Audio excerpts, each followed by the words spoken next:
नमस्कार दोस्तों, महाराणा प्रताप की 480वीं जयंती की हार्दिक शुभकामनाएं। उस जयंती के उपलक्ष्य में टॉपिक लेके आए हैं महाराणा प्रताप। दोस्तों, महाराणा प्रताप के बारे में आप सबने पढ़ रखा है, बचपन से लेकर ही कहानियाँ अपन पढ़ते आए हैं और इनकी शौर्य गाथाएँ भी हमने सुनी हैं। जितना इनके बारे में कहा जाए उतना कम। दोस्तों, महाराणा प्रताप के बारे में दो लाइन आपको कहना चाहूँगा। जब भी कभी आपका आत्मविश्वास गिरे, आपका शौर्य कभी गिरे, तो वो दो लाइनें आप याद कर लेना कि गिरा जहाँ पर खून वहाँ का पत्थर पत्थर जिंदा है। गिरा जहाँ पर खून वहाँ का पत्थर पत्थर जिंदा है। जिस्म नहीं है लेकिन नाम का अक्षर अक्षर जिंदा है। जीवन की ये अमर कहानी अक्षर अक्षर गढ़ लेना, और जब आपका शौर्य हो जाए तो महाराणा प्रताप को पढ़ना है। दोस्तों, जब भी आपका आत्मविश्वास गिरे, महाराणा प्रताप के बारे में पढ़ लेना कि उसने जिंदगी में कितनी कठिनाइयों का सामना किया था और उन कठिनाइयों का सामना करते हुए भी उसने मुगलों की अधीनता स्वीकार नहीं की थी, अपने ही लक्ष्य पर चले थे। हमारे वीर शिरोमणि मेवाड़ केसरी महाराणा प्रताप की जयंती की हार्दिक शुभकामनाएं, भावपूर्ण श्रद्धांजलि उसके लिए नमन करते हैं हम। देखिए, टॉपिक है महाराणा प्रताप। दोस्तों, किसी के बारे में पढ़ने से पहले सबसे पहले हम उनकी बात करते हैं जन्म। दोस्तों, जन्म की अगर बात की जाए महाराणा प्रताप की, तो महाराणा प्रताप का जो जन्म हुआ था वो हुआ था कुंभलगढ़। एक दुर्ग है राजस्थान में, कुंभलगढ़ दुर्ग राजसमंद में है।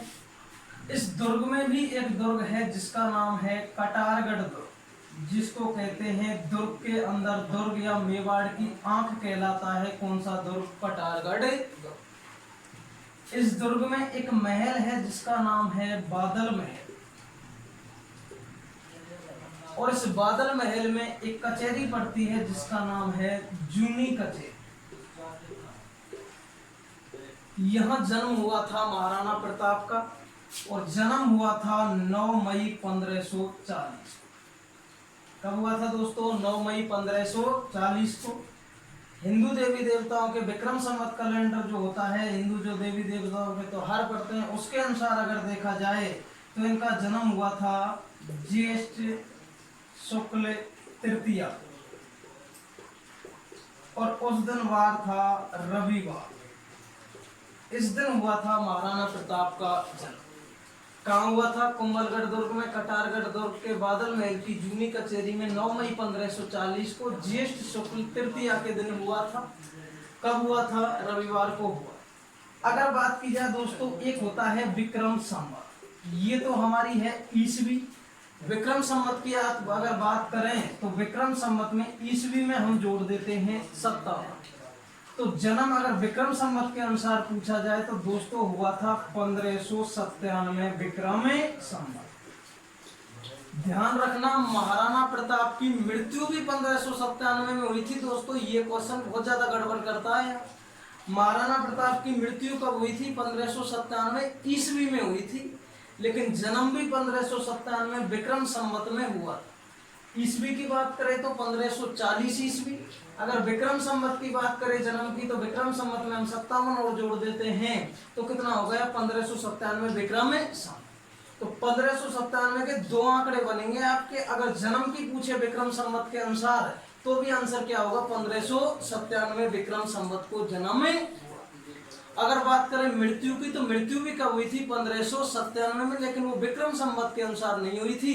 किसके अनुसार हुई थी? ईस्वी में हुई थी। कौन सी में? 1597। हुआ कब? ज्येष्ठ शुक्ल तृतीया को हुआ था। उस दिन वार कौन सा था? रविवार। ये हुआ क्या दोस्तों? महाराणा प्रताप का जन्म। अब देखते हैं, महाराणा प्रताप का जन्म हो गया। जन्म हुआ तो कहां से हुआ? माता कौन थी, पिता कौन थे?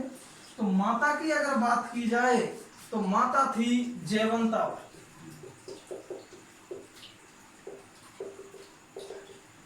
कहां की थी भाई? क्वेश्चन ये भी पूछ लिया जाता है।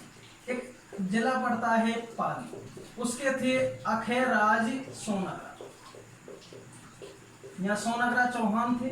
अखेराज सोनगरा की पुत्री थी पाली के की कौन थी? जयवंताबाई। यानी कि महाराणा प्रताप के जो नाना थे वो कौन थे? अखेराज सोनगरा। अखेराज सोनगरा की पुत्री जयवंताबाई इसकी माता थी। अगर बात की जाए पिता की, तो पिता कौन थे? उदय सिंह। कौन थे? महाराणा उदय सिंह। अगर बात की जाए दोस्तों पत्नी की, तो पत्नी कौन थी इनकी? अजबदे पंवार। अब हालांकि पत्नियों की अगर बात की जाए तो पत्नियों का तो बहुत सारा उल्लेख मिलता है, कहीं मिल जाता है 12 पत्नी थी, लेकिन मुख्य जो पत्नी है जो सुख दुख में इसके साथ रही थी, जब जब भी इस पर विपत्ति आई थी तब इसने साथ नहीं छोड़ा था, इसलिए इसका उल्लेख मिलता है अजबदे पंवार। ये बिजौलिया की थी, रामरख पंवार की पुत्री थी। पुत्र की अगर बात की जाए, पुत्र का भी लगभग 17-18 पुत्रों का उल्लेख मिलता है महाराणा प्रताप के, लेकिन मुख्य जो पुत्र था उसका नाम था अमर सिंह, जो इसकी मृत्यु के बाद अगला शासक बनेगा मेवाड़ का। कौन बनेगा? अमर सिंह। अगर बात की जाए दोस्तों गुरु की, तो इनके गुरु थे आचार्य राघवाचार्य, ये इनके गुरु थे। और शस्त्र विद्या जो इनको सिखाई थी जयमल राठौर ने इनको अपने प्रारंभिक जीवन में शस्त्र विद्या सिखाई।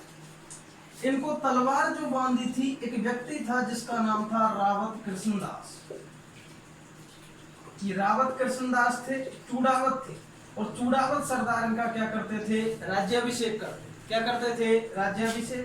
तो इन्होंने महाराणा प्रताप के कमर में क्या बांधी थी? तलवार बांधी। ये चीज भी यहाँ से भी क्वेश्चन पूछ लिया जाता है कि भाई पत्नी कौन थी, माता कौन थी, पिता कौन थे, पुत्र कौन था और गुरु कौन थे, और तलवार इनको महाराणा प्रताप को किसने बांधी। ये तो हुई थी हमारी छोटी छोटी बात। अब आता है कि महाराणा प्रताप शासक कब बने। तो शासक की बात करें तो महाराणा प्रताप जो शासक बने थे वो बने थे कब? 1572 ईस्वी। बात थी 28 फरवरी 1572। दिन था होली का। इस दिन मृत्यु हो जाती है किसकी? उदय सिंह। उदय सिंह की जब मृत्यु होती है तो उदय सिंह मरते मरते एक और गंदा काम कर गया। क्या?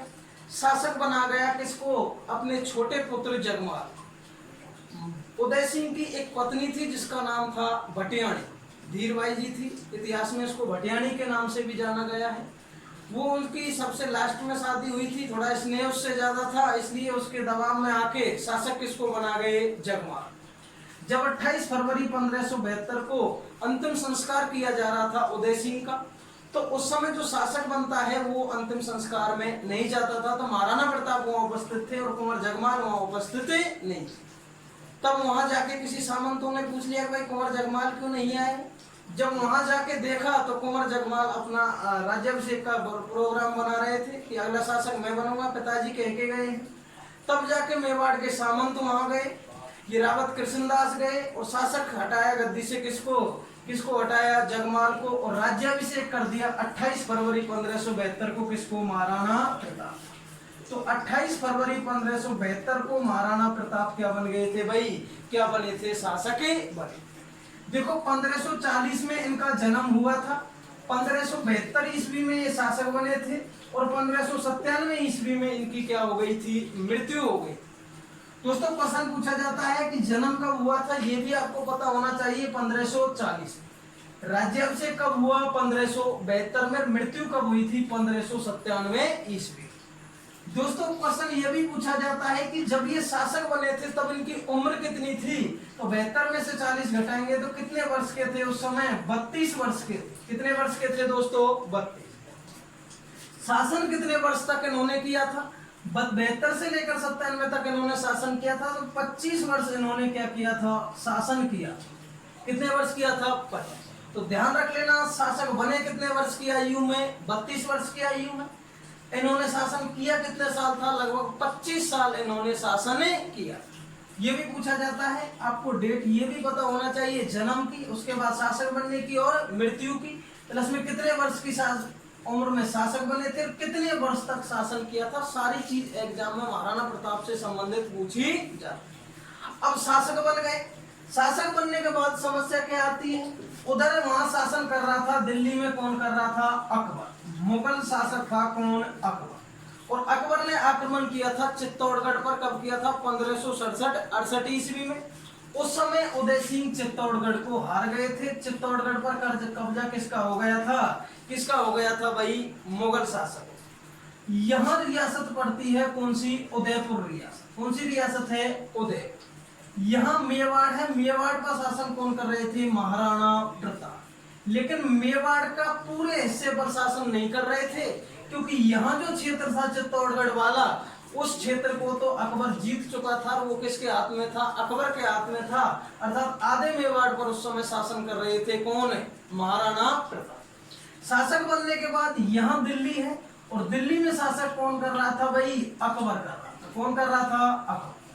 अब अकबर जब यह शासन कर रहा था, तो अब अकबर क्या करता है? महाराणा प्रताप को अधीनता स्वीकार करने के लिए क्या भेजता है? दूत भेजता है। क्या भेजता है दोस्तों? दूत। उनका एक दूत मंडल था, या फिर उसको हम शिष्ट मंडल भी कह सकते हैं।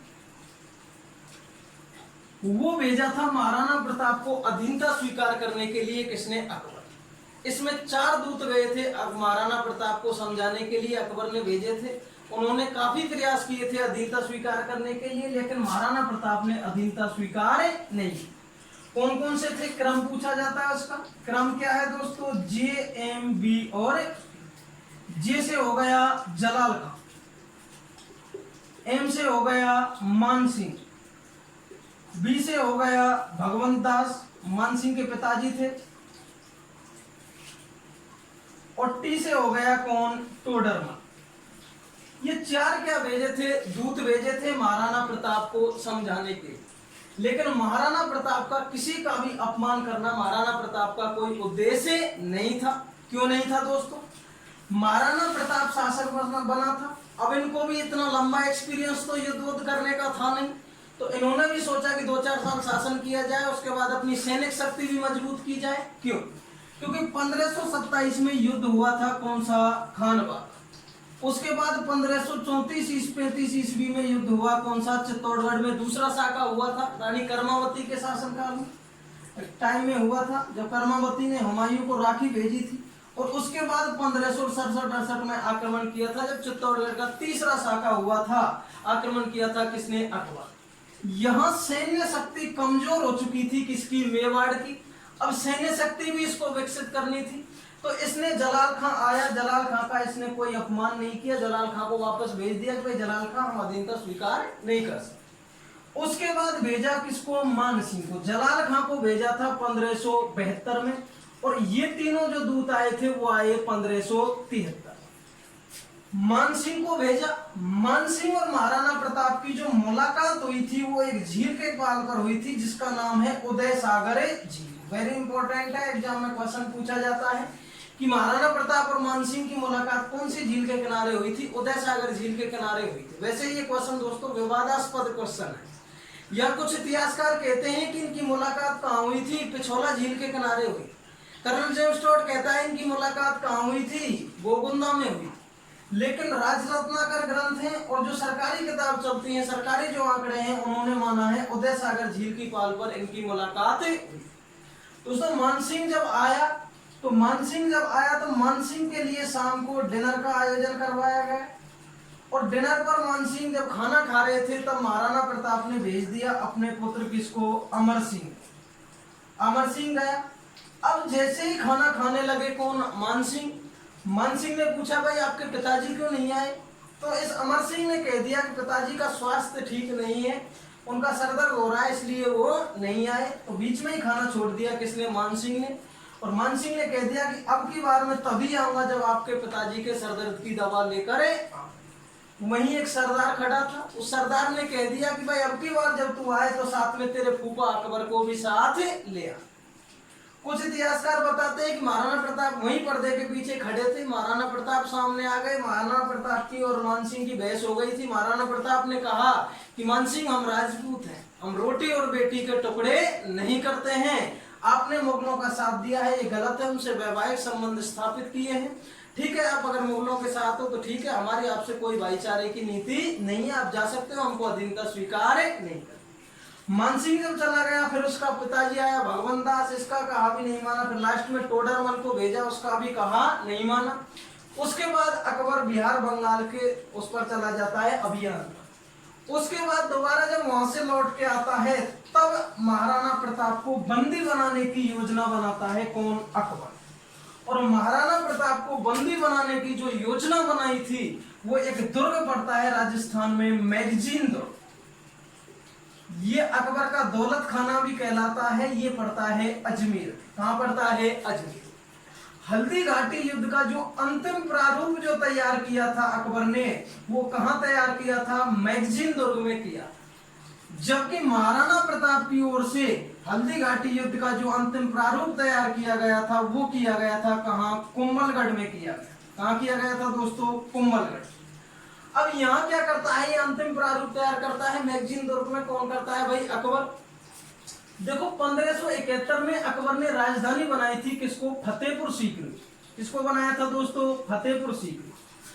अब ये चाहता तो फतेहपुर सीकरी में भी अंतिम प्रारूप तैयार कर लेता इस युद्ध का, महाराणा प्रताप को बंदी बनाने की योजना वहां भी बना सकता था, लेकिन इसको पता था कि अगर वहां तुम योजना बनाओगे, इनका मकसद था कि जो इसका सेनापति अगर बनाना है तो किसको बनाना है भाई? किसको बनाना है? मानसिंह।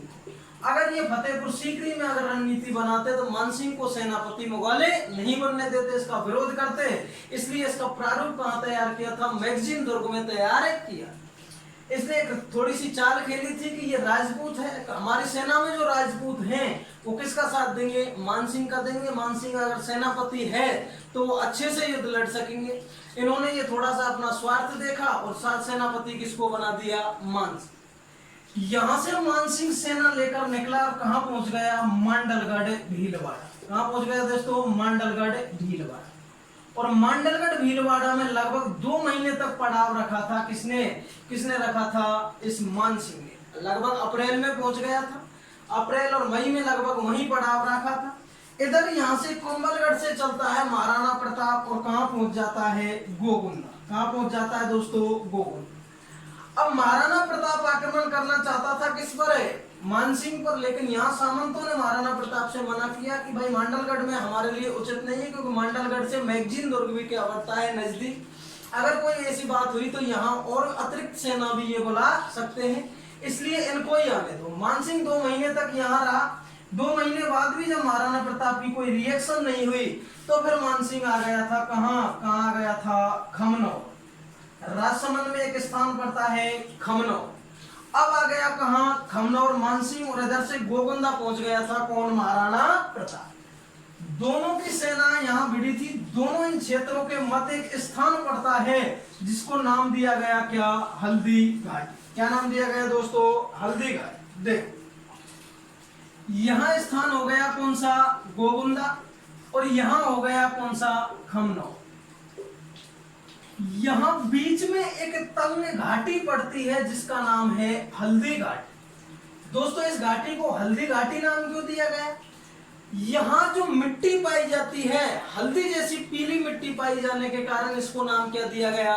हल्दी घाटी। और यहां युद्ध हुआ इसलिए इसको कहा गया हल्दी घाटी का। इधर सेना थी किसकी? महाराणा प्रताप। महाराणा प्रताप बैठे हुए थे कौन से घोड़े पर? चेतक। अब महाराणा प्रताप की सेना का जो प्रारूप था, इधर सेना थी किसकी? मानसिंह की। और मानसिंह बैठे थे एक हाथी पर जिसका नाम था मर्दाना। कौन सा हाथी था? मर्दाना। अब यहां महाराणा प्रताप है। जो अग्रिम सेना की टुकड़ी होती थी उसको नाम दिया जाता था हरावा। क्या नाम दिया जाता था दोस्तों? हरावा। ये क्वेश्चन भी पूछा जाता है कि किसी भी युद्ध करते समय की जो अग्रिम टुकड़ी होती है उसको क्या नाम दिया जाता है दोस्तों? क्या नाम दिया जाता है? हरावा। जो पीछे की टुकड़ी होती है उसको नाम दिया जाता है चंदावल। यहाँ हरावल हो गई, यहाँ हो गई कौन सी? चंदावल। दोस्तों क्वेश्चन ये पूछा जाता है कि महाराणा प्रताप की ओर से हरावल टुकड़ी का नेतृत्व किसने संभाला था? एक अफगान व्यक्ति था, मुस्लिम व्यक्ति था जिसका नाम था हकीम खां सूरी। वेरी इंपॉर्टेंट क्वेश्चन पूछा जाता है दोस्तों। महाराणा प्रताप की ओर से एकमात्र मुस्लिम या अफगान सेनापति कौन था? हकीम खां सूरी। 2 क्वेश्चन पूछे जाते। अगर एक वो राणा सांगा के बारे में भी पूछा जाता है। राणा सांगा की ओर से एकमात्र मुस्लिम सेनापति कौन था? अलवर का था हसन खां मेवाती। दोनों ही क्वेश्चन एग्जाम में पूछे हुए। एकमात्र अफगान मुस्लिम सेनापति इसके कौन था? हकीम खां सूरी, जिसने इसकी हरावल सेना टुकड़ी का नेतृत्व संभाला। इसमें इसके साथ एक व्यक्ति और था जिसका नाम था रावत कृष्णदास। ध्यान रखना, वही रावत कृष्णदास है जिसने महाराणा प्रताप को तलवार बांधी। ये रावत कृष्णदास चुंडावत, ये चुंडावत जो होते थे वो हरावल टुकड़ी का नेतृत्व संभालते। यहाँ जो हरावल टुकड़ी है उसका नेतृत्व संभाला था जगन्नाथ कछवा। इसके साथ था आसफ खान और इसके साथ एक व्यक्ति सैयद नाम का व्यक्ति और था। इन्होंने हरावल सेना टुकड़ी का नेतृत्व संभाला। यहाँ जो चंदावल टुकड़ी का नेतृत्व संभाला था वो संभाला था भील राणा थे, भील सेनापति थे राणा पूंजा। देखो भीलों के लिए इन्होंने राणा की उपाधि दे रखी। भील सेनापति थे कौन? राणा पूजा। एग्जाम में, राजस्थान पुलिस एग्जाम में पूछा हुआ क्वेश्चन है, महाराणा प्रताप की ओर से कौन से भील सरदार ने हरावल चंदावल सेना टुकड़ी का नेतृत्व संभाला थे? कौन थे? भील राणा पूंजा। यहाँ दाया पासर में, कौन सा पासर में दोस्तों? दाया। इस प्रकार से युद्ध करने जा रहे सेना की अग्रिम टुकड़ी है तो ये जो वाला भाग होगा दाया हो गया और ये पासर हो गया कौन सा? बाया। यहाँ एक ग्वालियर के थे जिसका नाम था राम शाह तंवर और यहाँ जो व्यक्ति थे उसका नाम था झाला मन्ना बीदा। दोस्तों दो झाला पढ़ने को मिलेंगे आपको राजस्थान के इतिहास में। झाला मन्ना बीदा ये था, इसने नेतृत्व संभाला था किसका? किसका संभाला था? महाराणा प्रताप जब हल्दी घाटी युद्ध में घायल हो जाते हैं तब इनका छत्र या मुकुट जो धारण किया था वो झाला मन्ना बीदा ने धारण किया। ऐसे ही जब राणा सांगा घायल हो जाता है खानवा युद्ध में तब उसका मुकुट धारण करता है झाला अज्जा। तो ये झाला बेचारे थे जो मुकुट धारण करने के लिए ही होते थे। तो यहाँ झाला मन्ना बीदा है जिसने बाईं ओर से नेतृत्व संभाला था किसका? महाराणा प्रताप की। महाराणा प्रताप के साथ यहाँ थे एक व्यक्ति था भामाशाह और एक उसका भाई था जिसका नाम था ताराचंद। ये वही भामाशाह है जो आगे चल के महाराणा प्रताप को अपनी संपूर्ण संपत्ति भेंट के करेगा, इसलिए इसको मेवाड़ का दानवीर कर्ण कहा जाता। यहाँ दोस्तों चंदावल टुकड़ी का जो नेतृत्व संभाला था वो संभाला था मिहत्तर खान। किसने संभाला था? मिहत्तर खान। ये वही मिहत्तर खान है जब हल्दी घाटी युद्ध में आक्रमण होता है तब ये मिहत्तर खान झूठी अफवाह फैलाता है कि भाई मुगल शासक इतनी इससे 3 गुनी सेना लेकर आ रहे हैं और कुछ ही समय में पहुंचने वाले हैं, जिससे सैनिकों का कॉन्फिडेंस बिल्ड हुआ। एक यहाँ इधर जो व्यक्ति थे वो थे बदायूं। ये बदायूं इतिहासकार हैं, फेमस इतिहासकार हैं जिन्होंने अपनी पुस्तक में हल्दी घाटी युद्ध का आंखों देखा वर्णन किया। ये ऐसे थे, युद्ध करने चले जाते थे, फिर आ जाते थे, फिर जाके युद्ध का वर्णन लिखने लग जाते थे। वही बात है, बीच बीच में युद्ध करने चले जाते, बाद में अपने नोट्स तैयार करने लग जाते थे। कौन है? बदायूं। इस प्रकार से सेना का नेतृत्व संभाला। जैसे ही दोनों की सैनिक टुकड़ी आपस में आमने सामने भिड़ी थी, जैसे ही सेनाएं भिड़ी, महाराणा प्रताप की ओर से सेना का आक्रमण इतना खतरनाक था हकीम फासूरी की ओर से कि मुगल सेना 3-3 किलोमीटर दूर तक भाग खड़ी हुई। और जो ये लोग थे इनको घाटियों में लड़ना ज्यादा आता, तो इन्होंने जैसे ही इस घाटी में आक्रमण किया मुगल सेना 3-3 किलोमीटर तक दूर हो गई और ये मुगल जितने भी सैनिक थे ये भाग खड़े हो गए। जब मुगल सैनिक भाग रहे थे तब इस मिहत्तर खान ने झूठी अफवाह फैलाई थी कि मुगल शासक अकबर कुछ ही समय में इससे भी 3 गुनी सेना लेकर आ रहे हैं और कुछ ही समय में यहाँ पहुंचने वाले। दोस्तों कॉन्फिडेंस बिल्ड हो गया सेना का कि इतनी सेना हमारे पास है। इससे महाराणा प्रताप से लगभग 4 गुनी सेना ज्यादा थी। किसके पास है? किसके पास थी? मान सिंह के। ऐसा माना जाता है कि महाराणा प्रताप के पास 20,000 सेना थी जबकि इनके पास 80,000 सेना थी। ज्यादातर आंकड़े मिलते हैं, लेकिन बदायूं जो कहता है यहाँ आंकड़ा कितना हो गया? 1:4 का, यानी कितनी गुनी सेना ज्यादा थी? 4 गुनी सेना थी। लेकिन बदायूं ये कहता है कि महाराणा प्रताप के पास सेना थी 3,000 और इसके पास जो सेना थी वो थी 5,000। जो भी है सेना ज्यादा थी। कॉन्फिडेंस बिल्ड कर दिया किसने? मिहत्तर खान ने। दोबारा से सेना आ गई, युद्ध हुआ।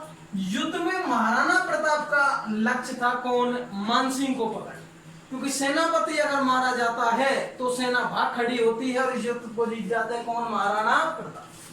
अब क्या होता है, इन लोगों ने देखा कि भाई इस घाटी में तो तुम जीत नहीं सकते, ये यहाँ से सेना भागती हुई आ गई, एक मैदान में आ गई, कहा बादशाह बाग का मैदान। सेना भागती भागती कहाँ आ गई, बादशाह बाग में आ गई। अब यहां से भी सेना भागती भागती एक स्थान और है रक्त तलाई, यहां पहुंच गई और यहां हुआ था क्या, युद्ध। अब पहले तो घाटी में लड़ रहे थे, किसका आक्रमण ज्यादा था, महाराणा प्रताप का ज्यादा अटैक था। अब जैसे ही घाटी से निकल के सेना मैदान में चली गई, अब अटैक ज्यादा हो गया किसका, मानसिंह। कॉन्फिडेंस दोस्तों बिल्ड हो ही चुका था। लास्ट में ये होता है कि महाराणा प्रताप एड लगाता है किसको, चेतक को, मानसिंह। इस युद्ध को दोस्तों हाथियों का युद्ध भी कहा जाता है। देखो हाथियों का युद्ध कैसे कहा जाता है, क्योंकि इस युद्ध में कुछ हाथी भी लड़े थे। हाथी कैसे लड़े थे, महाराणा प्रताप का एक हाथी था जिसका नाम था लूना। महाराणा प्रताप ने अपना हाथी भेजा किसको, लूना को लड़ने के लिए भेजा। इससे इधर यहाँ मानसिंह ने हाथी भेजा था जिसका नाम था गजायो। क्या नाम था भाई, गजायो। दोनों हाथियों के मध्य हुआ युद्ध। उसके बाद क्या होता है, इस युद्ध में भी कोई विजय नहीं हुई, दोनों हाथी वापस लौट गए थे। इधर से फिर हाथी को भेजता है महाराणा प्रताप, भेजता है राम प्रसाद, राम प्रसाद को भेजता है। इधर से हाथी आता है गजराज, इसके बीच युद्ध होता है, इससे भी कंट्रोल नहीं होता है। दूसरे हाथी को भेजा जाता है, इसका जो वो था, इसका भी एक प्रताप नाम का ही था जो इस पर बैठा था हाथी पर। उसके तीर लग जाते हैं, वो घायल हो जाता है। घायल होने के बाद इस गजराज ने आक्रमण किया किस पर, राम प्रसाद पर। इस राम प्रसाद को पकड़ कर ले गए किसके पास है, अकबर के पास। बदायूं जाता है इस हाथी को लेकर, किसके पास पहुंच जाता है, अकबर के पास। और इस युद्ध में महाराणा प्रताप चेतक को एड लगाता है, आक्रमण करता है किस पर है, मानसिंह। मानसिंह पर जैसे ही भाला मारता है महाराणा प्रताप, तो जैसे ही भाला मारा था इसका अंगरक्षक था वो खड़ा हो गया और अंगरक्षक को भाला लगा, अंगरक्षक इसमें मारा। जैसे ही इस सीन को देख रहे थे झाला मन्ना बीदा तुरंत युद्ध क्षेत्र में जाता है। महाराणा प्रताप से कहता है कि चेतक की एक टांग जख्मी हो चुकी है, आपको युद्ध मैदान से बाहर निकलना होगा। अगर आप रहेंगे तो दोबारा भी हम युद्ध अकबर से कर सकते। महाराणा प्रताप को यहाँ से बाहर निकाला गया, छत्र धारण कर लिया किसने, झाला मन्ना बीदा।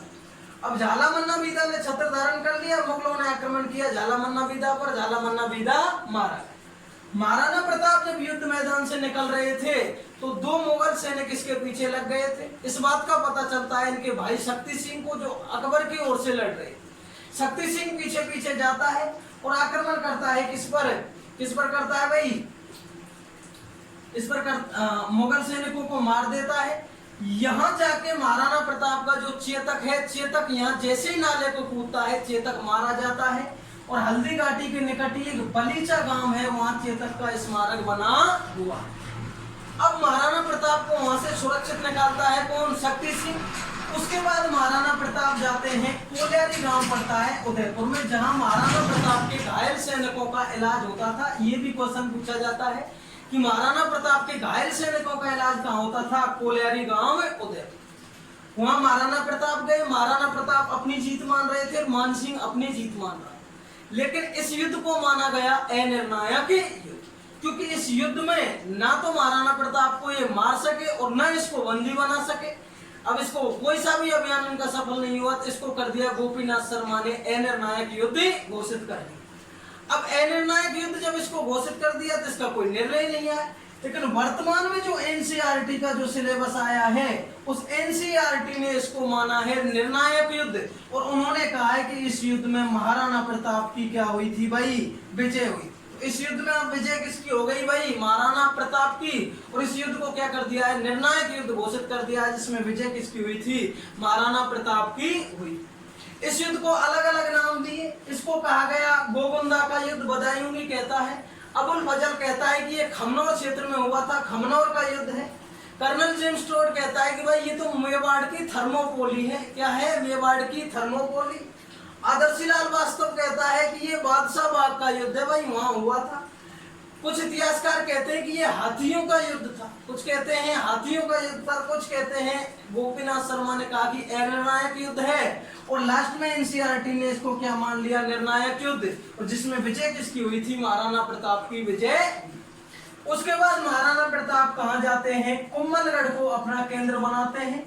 और अगले जो भी युद्ध लड़े थे उनका सैनिक संचालन कहां से किया था? कुंभलगढ़ से किया था। और अवारगढ़ उदयपुर को अपनी अस्थायी राजधानी बनाया। क्या बनाया था दोस्तों? अपनी अस्थायी राजधानी बनाया। उसके बाद अन्य युद्ध भी हुए।